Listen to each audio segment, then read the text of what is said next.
नमस्कार, सत श्री अकाल, राम राम सा, खमाणी, वणक्कम, प्रणाम। आप सभी का ऑल्टरनेट मीडिया में फिर से स्वागत है। जब से जकोबाबाद वाला भी मैं रिक्वेस्ट करूंगी आदि भाई से कि क्या वहां पे क्या मिस्ट्री छुपी हुई है। जब से जकोबाबाद उड़ गया है, हवा में उड़ गया है, तब से यूएस को बड़ी मिर्ची लगी हुई है। It's lot going on. अब उनकी समझ नहीं आ रहा है कि ट्रेडिंग पार्टनर भारत को रखे, पाकिस्तान जहां पर उन्होंने अपने बड़े बड़े अलकायदा और आईएसआईएस को लोगों को ग्रूम किया है, बड़ा किया है, ट्रेन किया है और दुनिया के लिए तैयार किया है कि उनका साथ दे। एक तरफ कुआं, दूसरी तरफ खाई। रोज ट्रंप चाचा एक नई स्टेटमेंट के साथ आ जाते हैं। और अब उन कंट्रोवर्सीज में एक नया एडिशन हुआ है पाकिस्तान के साथ में, that is JD Vance. JD Vance का एक लेटेस्ट स्टेटमेंट आया जो ये रिफ्लेक्ट करता है कि यूएस इस वक्त खलबलाया हुआ है। उनको समझ नहीं आ रहा है कि हम करें तो क्या करें। मोदी जी ने ऐसा निवाला फेंका है जो ना लीलते बने, मतलब अंदर जाते बने, ना उगलते बने कि बाहर निकाले। तो कहीं पे हलक में अटक गया है। ओवर टू यू आदू भाई, this is getting very interesting. Over to you. Jacobabad was a F-16 base और उसको शहजाद भी बोलते हैं। और if you look at the damage done by the Indian air force there, उसके एक हैंगर के if you look at the north south west corner पे मिसाइल फटी है। तो if you look at the size of the F-16 and the size of this base, और ये सारी मिसाइल्स जो थी पेनिट्रेट करके फटती हैं अंदर, so it's a sure shot kill over there. Minimum 4 F-16s, minimum 4, plus all the allied equipment. और यहीं पे अमेरिकन और सॉरी पाकिस्तानियों ने इलीगली प्लेन्स को मॉडिफाई भी किया था to use them as a carrier. लेकिन बड़ी अमेजिंग बात है कि ये सारे आलू बम जो थे, इस पे अमेरिकन लॉक्स लगे हुए थे सब पे। तो और वो सोर्स कोड भी, चाबी भी इन्हीं के पास था, आलू बम का, अमेरिकन के पास, मतलब मेरे देशवासियों के पास यहाँ के। तो उनके पास था सोर्स कोड। और वो जो आलू बम है, उसका कंट्रोल डायरेक्टली अमेरिकन एजेंसीज के पास था। इसलिए जब वो डैमेज हुए, they were easily identified, immediately identified. तो इसलिए ये इस major connection to this escalation. और शायद इसके बाद ही उन लोगों ने थोड़ा समय मांगा कि भाई इधर बहुत रेडिएशन होने वाला है, आपने जो किया है उसके बहुत ज़्यादा आगे कर दिया आपने, क्योंकि परमानेंटली इनका कैपेबिलिटी चला गया। अभी अभी इनके पास कोई कैपेबिलिटी नहीं है। और ये मोदी जी ने ये जो कमाल किया है, एटलीस्ट फ्रीडम दिया है to the Indian air force to do that, is phenomenal. So ये बात हुई जकोबाबाद की, जहाँ पे F-16 के बेसिस बनाए हुए थे। पर जेडी वॉन्स को क्या हुआ है और ट्रम्प क्यों बेचैन? मतलब वो ट्रम्प चाचा ऐसा लग रहा है कि थोड़ा उम्र का असर आना शुरू हो गया। कभी इधर जाते हैं, फिर लगता है नहीं नहीं गलत हो गया, वापस आते हैं, फिर लगता है कि इधर जाना है तो फिर इधर जाते हैं। कुछ बड़ी कंफ्यूज स्टेट में। एक तो साउथ अफ्रीकन प्रेसिडेंट ने जो उनकी पूरी दुनिया के सामने इज्जत अफजाई की है, उसके बाद से तो और ज्यादा हताश और परेशान है। आपके शो में मैंने कल बताया था कि वो जो वीडियो फुटेज ट्रम्प ने दिखाया था वो कॉन्गो का था, वो साउथ अफ्रीका का भी नहीं था। और जो लाइन दिख रही थी, वो जो क्रॉस की, वो भी साउथ अफ्रीका की नहीं थी। तो साउथ अफ्रीकन प्रेसिडेंट हंस रहे थे, ये किसने बोला? और जो वीडियो पे बात कर रहा है वो प्रेसिडेंट है ही नहीं, वो भी कहीं कहीं और का है। मतलब इनको, ट्रम्प को यही समझ में नहीं आ रहा है किसकी फोटो दिखा रहे हो, किसको दिखा रहे हैं। तो it is a very major embarrassment. I think Trump ने कुछ लोगों को फायर तो किया ही होगा, but I don't know that. आपने जेडी वांस की बात करी, तो मैं उसे हिली बिली बुलाता हूँ। हिली बिली एक लूज टर्म होता है अमेरिका में। अपैलेशियन माउंटेन में जो लोग रहते हैं ना, ओ यस, जो बात करते हैं अपैलेशियन के, जिसको अपैलेशियन मालूम है उसको पता होगा। हिली बिली बोलते हैं वहाँ का ही है, ओहायो उसी एरिया में है। और उसका एटीट्यूड तो ऐसा रहता है कि जैसे किसी क्लब का बाउंसर हो। एटीट्यूड तो उसका वैसे ही रहता है। हम लोगों को पूरा हक है क्रिटिसाइज करने का, तो कोई इसमें डरने की बात नहीं है। तो उसको तो सारी मीडिया वैसे ही बुलाती है। आप देखेंगे उसका बॉडी लैंग्वेज, देखिए किसी भी मीटिंग में देखिए ट्रम्प के वो बाएं हाथ पे बैठते हैं और वो तैयार रहते हैं किसी को पीटने के लिए। और and I am just amaze, उसने कैसे शादी कर लिया उषा के जी के साथ, बट आई डोंट नो। तो लव हैपेंस, तो ऐसे ही रहता है। बट एनीवे, नॉनदलेस कि देयर इज जो आल्सो अ टर्म। आपने कहा love happens, so there is another parallel term called shit happens. आप क्या इक्वेट कर रहे हो? मतलब ऐसे मत करो सर। तो एक्चुअली आप उनका आप उनका मैसेजिंग देखिए। कुछ महीने पहले उन्होंने बोला था UK will be the first Islamist country with a nuclear bomb. ये उनके ही शब्द है। और and I was very shocked with that statement, क्योंकि ये मुझे बहुत पहले से मैं तो बहुत कितने कितने 3 साल से लिख रहा हूँ मैं उसके बारे में कि पाकिस्तान के पास अणु बम है ही नहीं। और अब तो प्रूव हो गया, और इसीलिए इंडियन एयरफोर्स ने जब स्ट्राइक किया, भाई हमको तो पता नहीं किसने स्ट्राइक किया, इंडियन एयरफोर्स ने भी एक्सेप्ट नहीं किया, तो I will go by the official version. हमको तो पता नहीं कहाँ पे कौन है, किराना किधर है, we don't know where is Kirana, where is Sargodha. Sargodha सबको मालूम है। और where is Jacobabad. Jacobabad was a major base for Afghanistan. यहाँ पे सब कुछ टाई होता है पाकिस्तान के साथ। तो ये देखिए आजकल क्या होता है, 2 चीज़ें फ़ॉलो करिए अगर आपको अमेरिकन्स के बारे में समझना है। एक तो सिम्पसन्स कार्टून है, ज़रूर देखिए ध्यान से। वो प अजीब तरीके की बातें वो बताते हैं, कार्टून्स रिलीज़ अभी तो they have become a prophetic serial now, prophetic cartoon serial. और दूसरा आप ध्यान रखिए, इन लोगों के शब्द हर बार जो भी कुछ बोलते हैं ध्यान से सुनिए, सभी लोग सुनिए, क्योंकि ये लोग सारे सीक्रेट बता देते हैं पब्लिक में। और तीसरा है जो किचन कैबिनेट है, जैसे हमारा समोसा कॉकस है अमेरिका में, वैसे जो अभी हमारे महानुभाव की कैबिनेट को बुलाता हूँ किचन कैबिनेट, सब ऐसे बैठे हुए हैं जैसे वहां पे खैरात में रोटियां बट रही हैं। एक लाइन से सोफे पे बैठे हुए हैं सबके सब।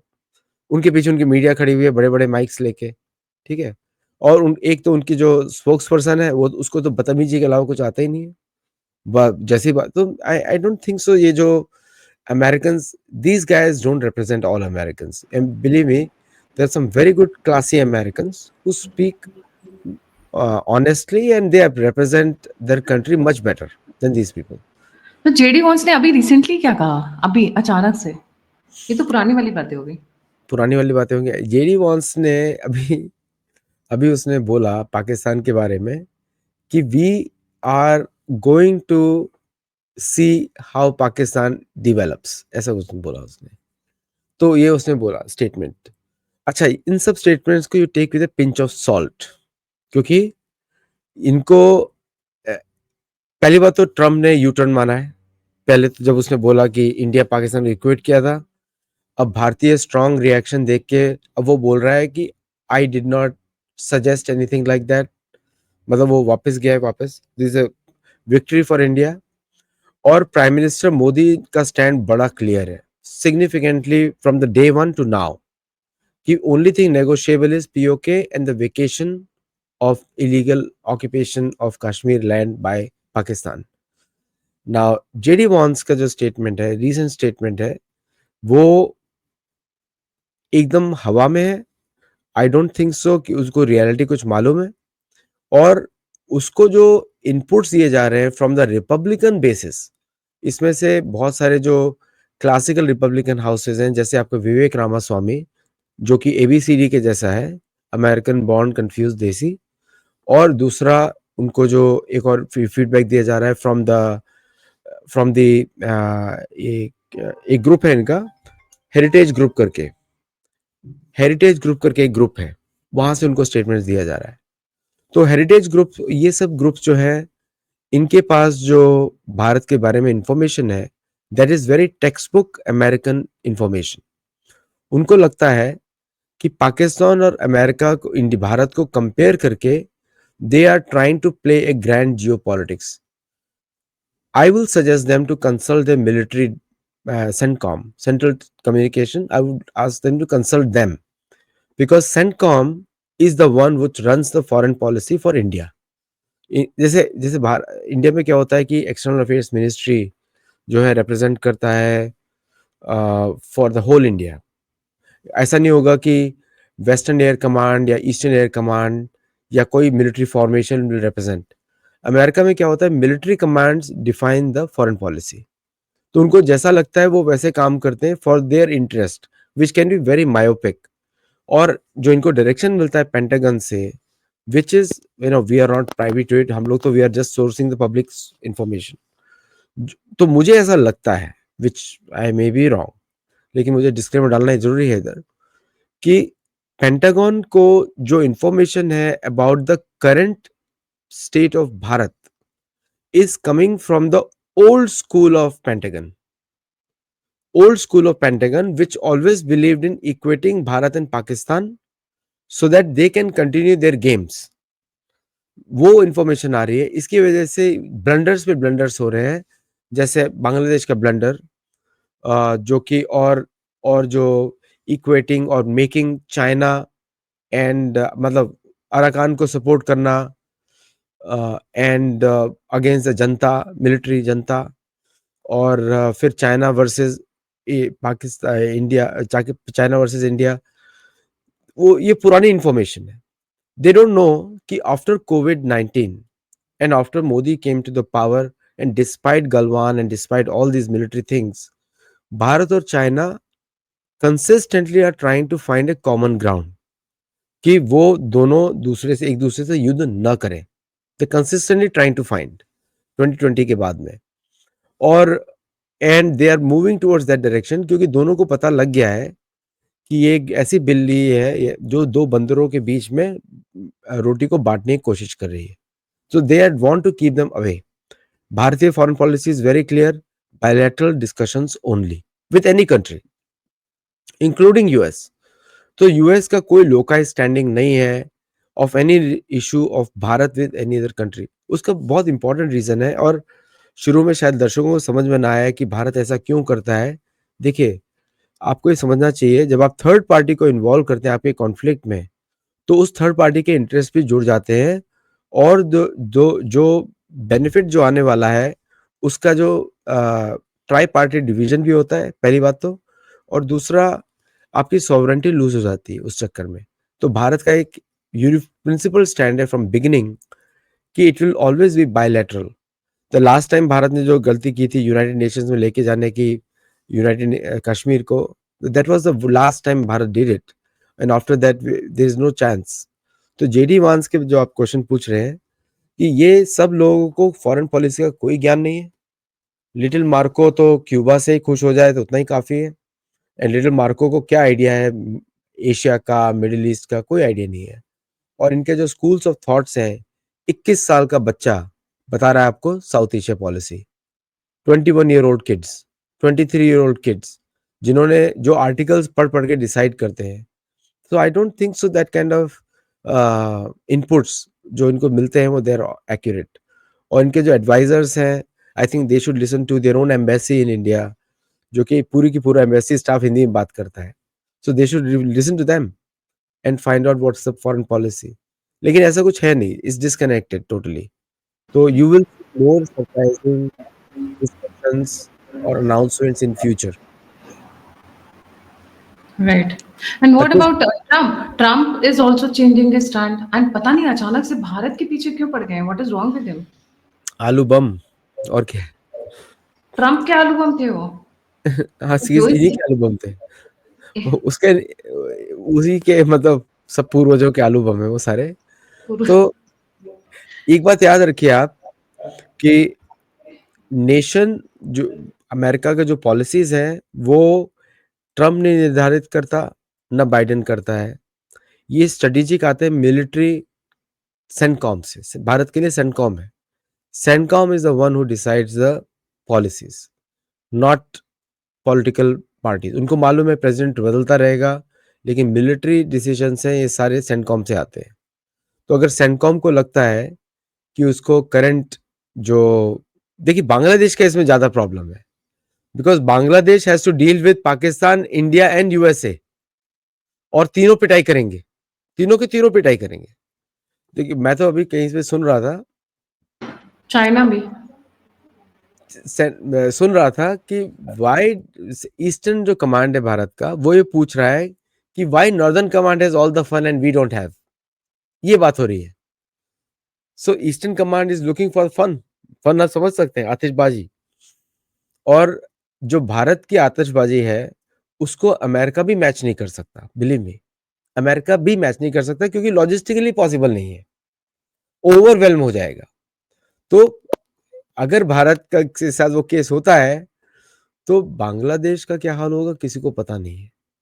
वो जो भी वो हाल कर रहे हैं, तो it is very foolishness on Bangladeshi leadership to play with India, because और अगर इतना ही दम है बांग्लादेशियों में तो बोलता हूँ कि भाई कुछ कर दो, उतर जाओ मैदान में, लेट्स सी।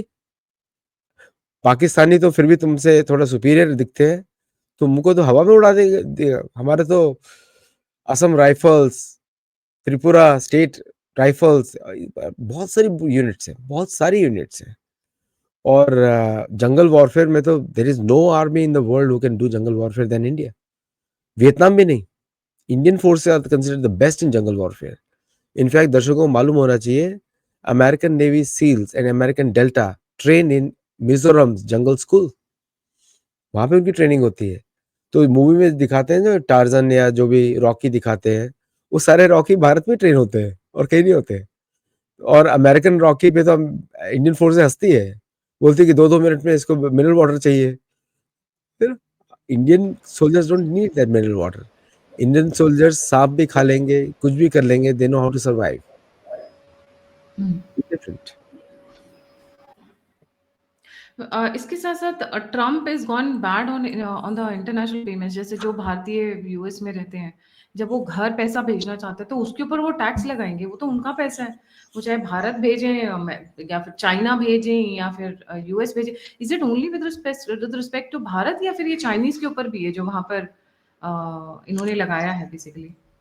देखिए, इनके जो बेवकूफ पॉलिसी Just for एडवाइजर्स हैं, just for information sake, Trump has put 5% remittance tax for all the non-nationals। मतलब जो वहाँ पे अमेरिका के सिटीजन्स नहीं हैं, जब वो किसी भी देश में पैसा भेजेंगे, अपने देश में या किसी भी देश में, तो उसके ऊपर 5% टैक्स लगेगा। अगर आप 100 रुपए भेज रहे हैं तो उसमें 5% टैक्स कट जाएगा। This has never happened in history. This is the first time Trump इस तरीके की चीज़ों को लेकर आए हैं। एंड ये भारतीयों के कॉन्टेक्स्ट में बहुत बड़ा पॉइंट हो जाता है, क्योंकि बहुत सारे एनआरआईज, ओआईसीज, एक्सपैट्स वहाँ रहते हैं। And this transaction will become an issue. जी। देखिए ये काफ़ी ये जो पॉलिसी है, ये I don't know where the advice is coming from. This will significantly hurt American economy, मुझे ऐसा लगता है। क्योंकि अमेरिकन, देखिए क्या होता है कि जब आप इंजीनियर का लाइफ साइकिल देखिए, इंजीनियर का लाइफ साइकिल जो अमेरिका में आता है, वो आता है 10-20 साल तक रगड़ता है। अब H-1B का वीज़ा भी, उसका ग्रीन कार्ड बनता नहीं इतना जल्दी, तो वो क्या करेगा इस पैसे का? वो यहाँ पे इन्वेस्ट ही नहीं कर सकता। He has to send. तो ये जो एडवाइस दी गई है ट्रम्प एडमिनिस्ट्रेशन को, डेफिनिटली इसका कनेक्शन जो है मुस्लिम ब्रदरहुड से जाता है या पाकिस्तानियों से जाता है। दैट इज़ एड, क्योंकि वो लोग चाहते हैं कि किसी भी तरह इंडियन अमेरिकन्स यहाँ से चले जाएँ। और again it's a Islamic hatred और व्हाटएवर यू कॉल इट, और इंडियन अमेरिकन्स चले जाएँ। और अभी अभी क्या हो रहा है कि ट्रम्प की फैमिली के कनेक्शंस ऐसे बैठ गए हैं क्रिप्टो की वजह से विद पाकिस्तान, तो he is bound to take those foolish decisions which are not in line with America. और अमेरिकन इंडस्ट्री जो है, भारतीय इंजीनियर्स, इनको लगता है कि पाकिस्तानी इंजीनियर्स मैच कर जाएँगे। Believe me, Pakistani engineers are good in only making websites and web portals. उनका टेक्नोलॉजी में कोई कनेक्शन नहीं है, क्योंकि टेक्नोलॉजी डेवलपमेंट में आपको पेशेंस चाहिए, आपको परसिवरेंस चाहिए, और you need a deep understanding of the code working. ये पाकिस्तानी इंजीनियर्स में नहीं मिलेगा, एंड इट इज़ इम्पॉसिबल। और वो नंबर्स भी नहीं है, क्वालिफिकेशन भी नहीं है, नंबर्स भी नहीं है। और वी कंसिस्टेंटली सी देम, ये लोग क्या करते हैं, एक पाकिस्तानी या मुसलमान इंजीनियर को बिठा देंगे भारतीयों के ऊपर, and they start cutting down the white jobs, and धीरे-धीरे वो सिर्फ अपने ही लोग भर लेंगे। And then in the end company क्या करता है, पूरा डिपार्टमेंट ही उड़ा देता है। So this is a conspiracy कि भारतीयों को डिसस्वेड किया जाए यहाँ पे आने के लिए। क्योंकि logically it doesn't seem possible. अगर कोई 20 साल वेट कर रहा है, आपके यहाँ पे घर नहीं खरीद सकता क्योंकि उसका परमानेंट कार्ड नहीं है, ग्रीन कार्ड नहीं है, वो सिटीज़न नहीं बन सकता, so why, where will he send the money? Where will he spend the money? उसको तो अपने घर ही बेचना पड़ेगा। वो नॉन इमिग्रेंट वीज़ा पे है। It's illegal to tax. अगर ऐसे करना है ट्रम्प को, तो इनकम टैक्स माफ कर दे इन सबका, तब करे वो। But double taxing them, taking social security from them, from the companies, and then charging remittance tax. I am sure there will be a lawsuit against Trump on this matter. I am sure. अगर वो law को follow करते हैं, मैं तो बोलता हूँ कि भाई सीधा पॉलिसी निकाल दो, you don't want Indian American, ये बोल दो, खुल के बोल दो, then Indian government will take action also. आप ऐसे करेंगे तो open and shut case of discrimination. तो ये मुझे पता नहीं है क्या हो गया इनके मन पे। I think they are self destructing America with a plan, और ये ट्रम्प के भी हाथ में भी नहीं है। और 25% का आपने बताया कि 25% tariff on Indian goods, iPhone, Apple iPhone, that's a good news. किसी को फर्क नहीं, टैरिफ टैरिफ बढ़ाने से अमेरिकन का इन्फ्लेशन बढ़ता है, किसी को कोई फर्क नहीं पड़ता। क्या एप्पल छोड़ देगा भारत को? एप्पल अपना हेडक्वार्टर चेंज कर देगा लेकिन भारत को नहीं छोड़ेगा, believe me. It can move, it can become an international, क्योंकि कॉर्पोरेशन का कोई रिलीजन नहीं होता, कॉर्पोरेशन का कोई नेशनैलिटी भी नहीं होता। Corporation go where the profits are made. जैसे हांगकांग शंघाई बैंक है, आपको क्या लगता है यूके बेस्ड है? नहीं, मार्शल आइलैंड्स बेस्ड है, UK Marshall Islands in the Caribbean. तो these corporations have no loyalty, होना भी नहीं चाहिए। उनका लॉयल्टी है प्रॉफिटेबिलिटी से, उनके शेयर होल्डर्स के लिए। सो शायद अमेरिका को नेशनलिज्म का पाठ पढ़ाने के लिए मेक्सिको ही आज बचा है और कोई नहीं। ट्रम्प काफी ब्लंडर्स करते जा रहे हैं when it comes to Bharat and Pak. आप कुछ लिस्ट डाउन करना चाहेंगे उसके ऊपर? Consistently, the biggest blunder was equating India and Pakistan. It's an abuse to India to be equated to Pakistan और पाकिस्तान। दूसरा उनका ब्लंडर है कि constantly loose speaking challenging Modi. मतलब कि मोदी को आप दोस्त बुला रहे हैं, मोदी आपका दोस्त है, हो सकता है, लेकिन when Bharat comes, Bharat first, Modi second. Modi ji के लिए बता रहा हूं, मोदी के लिए भारत फर्स्ट है। तीसरा, आप F-35 भारत को बेचना चाहते हो, भारत नहीं खरीद रहा, आप नाराज हो रहे हो। Believe me, F-35 is a sitting duck for Indian air defence. तो अगर भारत के लिए सिटिंग डक है तो चाइना के लिए तो इजीली हो जाएगा। सो देर इज नो टेक्निकल, और उसके बाद से कौन अमेरिका की शर्तें मानेगा कि आप इसमें ये क्लॉज लगाइए, वो क्लॉज लगाइए? भाई, India wants open full technology transfer of any American platform without any conditions whatsoever. Clear condition है। ट्रम्प इसमें एग्री करे या न करे, इस ट्रम्प्स इशू। चौथा, artillery guns. America needs artillery guns from India. Believe me, India can sanction them to increase the prices or stop sending them to America, including 155 millimeter shells, which USA is trying to import from India. उसके shells भी नहीं है क्योंकि Biden भाई साहब ने सब भेज दिया यूक्रेन में। सो सो द ट्रम्प को मेरा बस इतना ही एडवाइस रहेगा कि stop listening to this advisers. जो आपके एडवाइजर्स हैं उनको मत सुनिए। और ट्रम्प शुड रिमेंबर कि इंडियन अमेरिकन ने पहली बार इतने बड़ी संख्या में उनको सपोर्ट किया था कमला आंटी के विरुद्ध। तो एटलीस्ट उसको ये याद रखे। But I Gayatri ji, state में boils down the economy actually, क्योंकि इकोनॉमी में जब आपके पास पैसा नहीं देने को, then you can't do any of these things. और जो अगर आपके एडवाइजर्स में कोई पाकिस्तानी है या पैलेस्टीनियन है या उस मूल से कोई है, you will not make good decisions, क्योंकि वो लोग अपने देश को ही नहीं चला पाएगा तो तेरे को कैसे चलाएंगे? समझे आप? You can not hire people from countries which already failed. जैसे मैं मैक्सिकन अमेरिकन के बारे में बोलता हूँ, उनके देश में डेमोक्रेसी नहीं, उनके देश में गवर्नमेंट नहीं। अब वो लोग यहाँ पे आके बन जाए सेनेटर और कांग्रेसमैन, वो चला पाएंगे? नहीं। लिटिल मार्को को चला सकता है? नहीं चला सकता लिटिल मार्को। और यू हैव, और इन्होंने जो कांग्रेशनल सीट्स या इंपॉर्टेंट सीट्स या सेक्रेटरीज की जिस तरह डिस्ट्रीब्यूट करी है, ऐसा मुझे लगता है कि किसी अंकल चाचा ने पान की दुकान में लॉलीपॉप डिस्ट्रीब्यूट कर रहे हैं। कोई क्वालिफिकेशन नहीं देखी किसी की भी। So there are lot of intelligent American. मैं बोलूंगा बहुत ज्यादा बुद्धिमान इंडियन अमेरिकन है। जॉन स्पेंसर जैसे ऐसे बहुत सारे अच्छे अच्छे लोग हैं। At least they should have consulted them. कोई तो पूछे, बात करे उनसे। सो ये जो पूरा सिस्टम है सर्कस के जैसा बन गया है और कुछ नहीं। मैंने कभी भी व्हाइट हाउस को इतना बेइज्जती से, ठीक है, बाइडेन का कुछ और ही था। बाइडेन में मतलब ये नहीं लगता था आदमी वॉक कर रहा है, सो रहा है, ठीक है। इसके केस में लग रहा है कि ये तो कुछ नहीं करना चाहता है व्हाइट हाउस के अंदर। ये किसी को धोबी पड़ा मतलब मुझे लग रहा था कि वो टंगनी मार के गिराते हैं ना जैसे व्हाइट हाउस में किसी को। I he is treating people like that. बहुत सारे इंसिडेंट हो चुके हैं। इन्होंने फ्रांस के प्रेसिडेंट के साथ मिसबिहेव किया, प्राइम मिनिस्टर मोदी जी के साथ मिसबिहेव किया। प्राइम मिनिस्टर मोदी जी की शक्ल देखिएगा कितनी सीरियस है ना। इन्होंने साउथ अफ्रीकन प्रेसिडेंट को के साथ मिसबिहेव किया। Ideally Trump should have come out of the White House to receive prime minister Modi, नहीं किया। उनके साथ कठोर बात किया, ठीक है। ये मीडिया में कहीं आया नहीं है बाहर। कठोर बात किया, बेइज्जती से बात किया, चाहे कितना भी स्लाइट भी हो। अगर ये मीडिया में आ जाता, मैं बता रहा हूं, Trump American embassy in India would have been closed, अगर ये मीडिया में आ जाता। और फिर उन्होंने साउथ अफ्रीकन प्रेसिडेंट के साथ बेइज्जती से बात किया। यूक्रेन का जो डिक्टेटर है उसके साथ भी बेइज्जती से बात किया।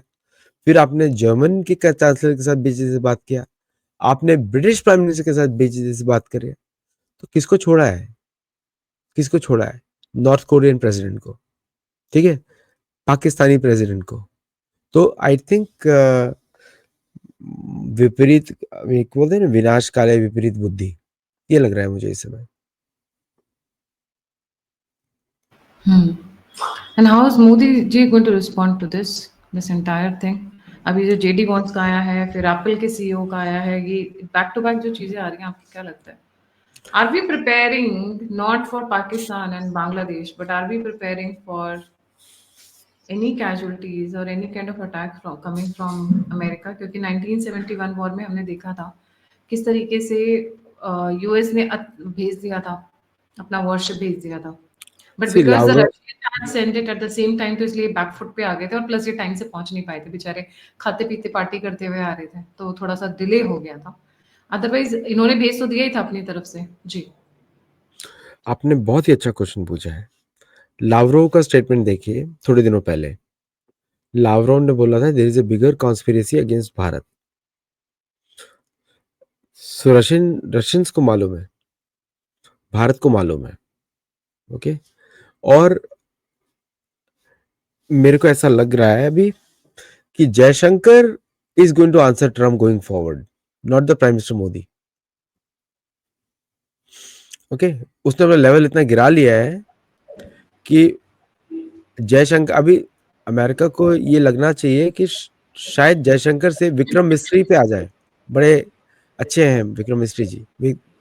तो शायद ऐसा ना हो कि विक्रम मिस्री जी ने रिस्पॉन्ड करे अमेरिकन प्रेसिडेंट को। Things are moving so fast. No but so आपने एक चीज आपने जो कहा है वो हो चुका है ना already, because when Trump came and said कि हम लोग मीडिएशन करेंगे कश्मीर के मुद्दे पे पाकिस्तान और उसके बीच में, Modi ji didn't respond, it was Jaishankar ji who said we don't want a mediation of any third party.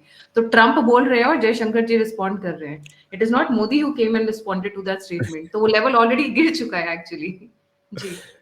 जब जर्मन रिपोर्टर ने पूछा कि वेयर वाज यूएस, बोलता है in United states. Good Jaishankar reply humour या फिर good good absence of brain, वो presence of दिमाग ही ब्रेन। नहीं। सही। तो दिमाग नहीं है। क्या होता है ना कि जैसे कि अगर आपको अभी मुझे तो इतना एक्सपीरियंस नहीं है लेकिन बता सकता हूँ कि अगर आपको सिस्टर इन लॉ को कुछ बोलना हो, मतलब डॉटर इन लॉ को, तो आप डॉटर को बोलते हैं, तो डॉटर इन लॉ को मैसेज मिल जाता है। तो इन्होंने जो अमेरिका की जो डॉटर इन लॉ है, डॉटर जो है ना, मतलब माँ बोले डॉटर बोले जो भी है, जर्मनी को मैसेज दिया। जर्मनी में बहुत सारे अमेरिकन बेसेस है। Germany is like a colony of America. तो वहां पे जब आप कुछ बोलते हैं तो वहां पे असर होता है डीसी में। तो डीसी में उसका असर जबरदस्त हुआ। और मुझे ये समझ में नहीं आ रहा है कि how can one man upset so many countries at the same time. ये बड़ा काबिले तारीफ है, बहुत तारीफ के पात्र हैं ट्रंप जी। आप आपने देखा old old habits die hard, चोर चोरी से जाए सीना जोरी से ना जाए। जब इन्होंने ग्रीनलैंड पे स्टार्ट किया था बोलना, इन्होंने Arctic circle, Antarctic circle, Panama canal और सारी चीजें, तब काफी अच्छे जो इन्फ्लुएंसर्स हैं या फिर जो एनालिस्ट हैं, उन्होंने कहा था ही इज अ मतलब बिन लगाम के घोड़े को कहते हैं जिसे, राइट? कि पता नहीं है कौन सी तरफ भागेंगे। You don't know because he I think he is really lost it, दिमाग उनका खराब हो चुका है, उम्र दराज हो चुके हैं। That is how I feel it, not out of anything else, because he is trying to, as of लग रहा है कि अपना नाम बनाने के लिए ही डजंट नो एग्जैक्टली कि करूं क्या मैं, किस लेवल तक जाऊं कि मेरा नाम बन जाए। He can not have Greenland, he can not acquire Panama canal, कितनी सारी चीजें जो नहीं कर सकते हैं। डेनमार्क को धमकी देना पॉसिबल नहीं है वो। ऐसा लग रहा है he is lost it, completely lost it. He doesn't know कि करना क्या है, किससे लड़ना है, किसके साथ खड़े होना है। वो ऐसा लग रहा है आज की डेट में यूएस के दुश्मनों की लाइन खड़ी कर रहे हैं, इनके सारे दोस्त इनको छोड़कर भाग रहे हैं। America is going to stand alone in coming times. इनके सब अपने एलाइज इनको एक एक करके छोड़ रहे हैं। देखिए, सबसे बड़ा अमेरिका का टेस्ट होता है मेक्सिको से, सबसे बड़ा टेस्ट। तो मेक्सिको जैसे भारत के लिए पाकिस्तान है, अमेरिका के लिए सेंसिटिव मैटर है मेक्सिको। छोटा कंट्री है, 130 मिलियन लोग हैं, उन्होंने इग्नोर करना शुरू कर दिया है। अगर ऐसा हो जाए कि भारत को पाकिस्तान इग्नोर करे, ये तो लेवल से भी नीचे गिरने की बात होगी।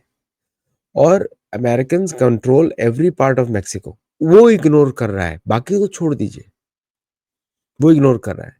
तो there is some serious problem. दूसरा, गायत्री जी, मुझे सीरियसली लगता है कि एडवाइजर्स जो है, इनको जो मागा वाले एडवाइजर्स हैं, इगोइस्टिक एडवाइजर्स हैं, रेसिस्ट एडवाइजर्स हैं, इनको लगता है कि हम अपने लोगों को दबा के दुनिया में चौधरी बन जाएंगे, दुनिया के लीडर्स बन जाएंगे। ऐसा कभी इतिहास में हुआ नहीं है। और जितने जूते इनको पड़ने वाले इनके ही सपोर्टर्स से, उसका इनको आइडिया नहीं है। शायद जूते का नंबर्स लिख लें कि कौन से ज़्यादा पड़ेंगे, 9 नंबर के या 10 नंबर के, 11 नंबर के। अमेरिका में ज़्यादातर 9.5 is the most common number, है ना? तो that is the problem they are facing. और इनको पता है क्या होने वाला है, इनको पता है क्या होने वाला है, बिकॉज इनडायरेक्टली सब तरफ सिग्नल आ चुके हैं कि डॉलर को किसी तरह फटाफट नीचे लेके आना है, और उसी पे ये लोग काम कर रहे हैं। सो nobody knows, मुझे भी मालूम नहीं ठीक से what they are planning to do, but I can tell you one thing, there is something they are trying to hide, ये सब बकवास कर करके from American people। देखिए, American people are the biggest guinea pigs for all the administrations here। उन्हीं के ऊपर सारे टेस्ट होते हैं, और महंगाई भी वो लोग देखते हैं, टैरिफ भी पास कर देते हैं, और यहाँ पे कोई इस तरह का वेलफेयर सिस्टम भी नहीं है जो लोगों को हेल्प करे। So everything is pass down to the American people. तो दे विल बी, मुझे तो मुझे तो यहाँ तक लग रहा है कि कोई अमेरिकन प्रेसिडेंट आके बोलेगा कि sorry the experiment is over, you are free to go anywhere you want. ऐसा ना हो जाए, डर लग रहा है मुझे इस तरह का। I don't know is going to happen और नॉट, बट ये डायरेक्शन उस तरह का चल रहा है। मैं यहाँ पे खुद ही देख रहा हूँ कि how hard people are struggling. मैं अपर मिडिल क्लास की बात कर रहा हूँ या अपर क्लास की बात कर रहा हूँ, मैं लोअर की तो बात ही नहीं कर रहा हूँ। People are doing 3 jobs 4 jobs, फिर उसके बाद आप यू आर कंसिस्टेंटली, आप लोग बात कर रहे हैं गैस प्राइसेस नीचे आएगा, अभी तक आया नहीं है। तो आई don't think so, I don't know what is happening. तो देखिए, भारत और यूएस का relationship is at a different level, it is beyond Trump, है ना? तो भारत और यूएस का जो नेगोशिएशन है जयशंकर जी का, is happening with a different level all together. मुझे नहीं लगता ट्रम्प उधर है। तो Trump is opposing something with in his own country, जिसके लिए ये सब काम कर रहा है वो। बिकॉज भारतीय गवर्नमेंट तो वेरी क्लियर है, they have not talked about dedollarization at all, भारतीय गवर्नमेंट, क्योंकि उनको मालूम है क्या हो रहा है। पर खौफ तो है, अमेरिका के अंदर खौफ है। अमेरिका के अंदर है, yes। जी, thank you so much sir for joining. जाने से पहले सभी व्यूअर्स से रिक्वेस्ट है, प्लीज ट्रम्प को ज्यादा सीरियसली मत लीजिए, बट हाँ उनके पीछे जो एडवाइजर्स हैं उनको सीरियसली लीजिए, बिकॉज व्हाट दे से मैटर्स। ये क्या बोलते हैं उसकी कोई वैल्यू नहीं है। He does not know what he is doing. He wants to be the greatest president of United States of America, which doesn't look like happening. Seems like he's going to be the biggest joker of United States of America. He's losing respect. He's isolating America on every platform. और पाकिस्तान और भारत के बीच में जो blunder किया है इन्होंने, उसका भुगतान तो इन्हें करना पड़ेगा। वैसे ऑलरेडी थोड़ा बहुत कर चुके हैं जकोबाबाद में, बाकी का अभी आगे बाकी है। Thank you so much. Like subscribe और शेयर करना नहीं भूलें। आदित्य भाई का चैनल है सत्तोलॉजी, प्लीज उसे भी लाइक सब्सक्राइब और शेयर जरूर करें। इसी के साथ please come forward, contribute, support, and donate to the Altnik Media so that we can have a self-sustaining channel. इसी के साथ जय हिंद, जय श्री राम, हर हर महादेव। हर महादेव।